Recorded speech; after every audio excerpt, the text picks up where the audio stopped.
Hello guys, welcome to a new video from the channel. This time we check how to fix Wi-Fi connect but no internet access on any devices. So let's start. Let's try to fix it. I will give you some advices, some tips that you can do it. So the first one is going to your Wi-Fi, and here on the Wi-Fi I recommend you to click on the Wi-Fi and then just click on forget. You can click on forget the network and try to connect once again. Write your password and try to connect it.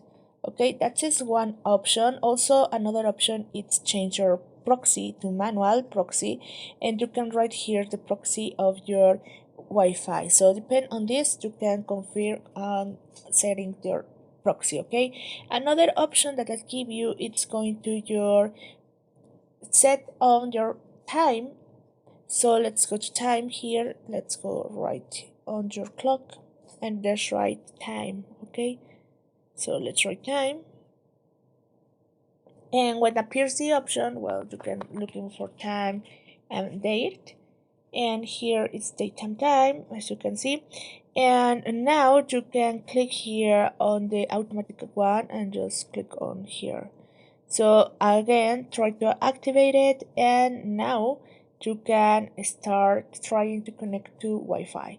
So guys, I hope this works for you. Thank you for watching this video. Remember to subscribe and give a thumbs up to this video.